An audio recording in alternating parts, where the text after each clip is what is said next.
उंबरवाडी येथे हळदी कुंकू कार्यक्रमात स्त्री सुरक्षिततेवर विचारमंथन. आजच्या स्त्रियांना आरक्षणापेक्षा संरक्षणाची गरज. राष्ट्रीय सेवा योजनेतून महिलांचे सशक्तीकरण. शिव शाहू फुले आंबेडकरांच्या महाराष्ट्रात स्त्री शिक्षित, स्वावलंबी व कणखर असली तरी समाजात दुष्ट प्रवृत्ती वाढत आहेत.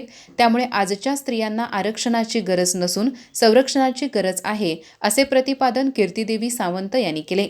त्या महागाव तालुक्यातील उंबरवाडी येथे राजा शिवछत्रपती महाविद्यालयाच्या राष्ट्रीय सेवा योजनेच्या विशेष श्रम संस्कार शिबिरांतर्गत आयोजित हळदी कुंकू कार्यक्रमात बोलत होत्या.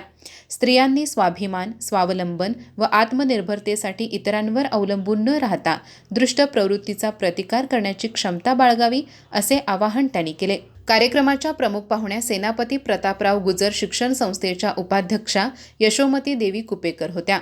अध्यक्षस्थानी प्राचार्या सुगंधा घरपणकर होत्या.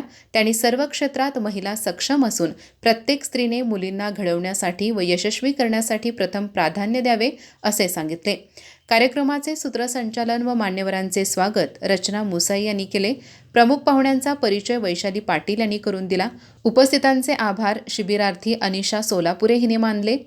हळदी कुंकू कार्यक्रम उंबरवाडी गावच्या लोकनियुक्त सरपंच कविता सुतार, ग्रामपंचायत सदस्य विमल साळुंखे, धनश्री शिंदे, तेजस्विनी कोकितकर, पोलीस पाटील विनया सावंत यांच्या उपस्थितीत पार पडला.